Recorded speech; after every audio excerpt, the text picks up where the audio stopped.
And now, it's time for another Dice Tower review with Tom Vasel.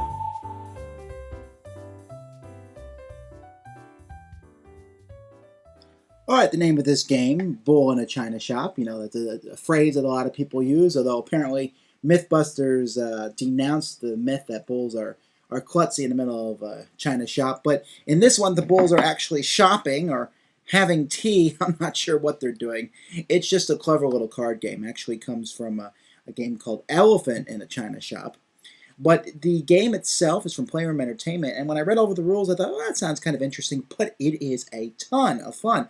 I really enjoy it. It's a great little, what I call filler, a card game that you can play between other games, and something that, as soon as we were done playing it the first time, I said, man, we got to play that again. I just enjoyed the high level of interaction between the players. Each player starts out with 2 China cards. There are 3 and a 4 of 2 different colors. There's 3 colors in the game, red, green, and blue. And so each player starts out with a different pair. And then each player also gets $1. Congratulations. And that's basically, and they get one of these pass cards. On a player's turn, they simply take an action and it passes to the next player. And actions are very simple.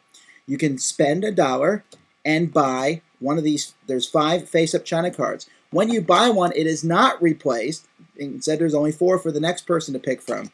Usually, you're going to take the highest numbered one, but the color is up to you, and it all depends, and then you place it in front of you.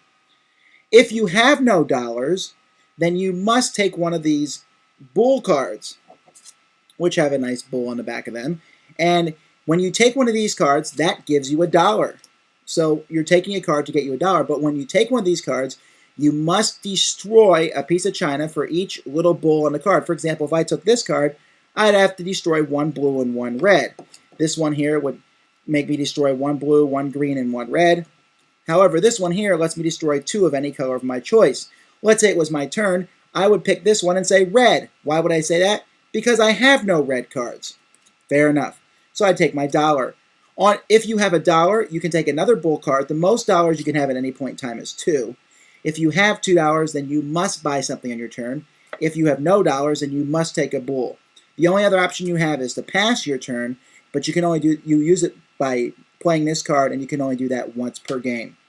What you're trying to do is you're trying to set it up so that these cards, that you're trying to force your opponent to take a card that really hurts them. For example, this has a large green bull on it, and that will make an opponent lose all their green cards. So if I can get it so that that's the only card left, that's what a player must, and he has a whole pile of green cards, I can really hurt him and make him get rid of all these cards. When all the bull cards have been picked, we simply just place 5 more from the deck out on the table, and the same thing with the china. After every 10 china cards have been taken, there is a scoring round. And this is another really interesting part of the game for me because of the variant ways of scoring.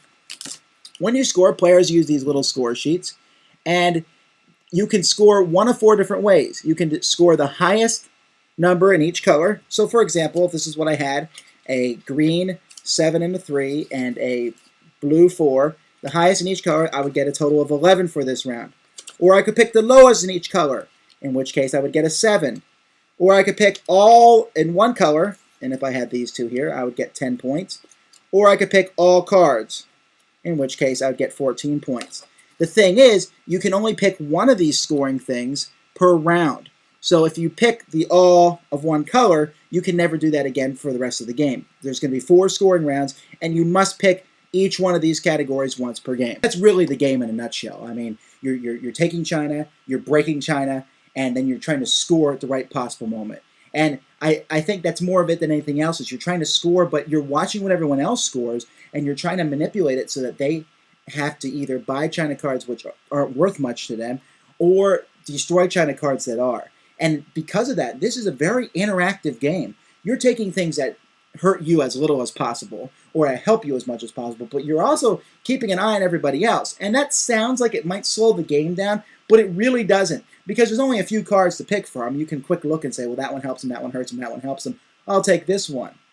You might hurt yourself to hurt an opponent. I don't see that as much, but it's just a very entertainingly fast game, and trying to figure out which one of the 4 categories to score each time. To me, that's the whole crux of the game. I really enjoy that, because scoring all your cards is a lot of points. But when will you have a lot of cards? You have a decent amount in the first round. Should you do it then? Or should you wait till the second scoring round when you might have more, but you might also lose most of them?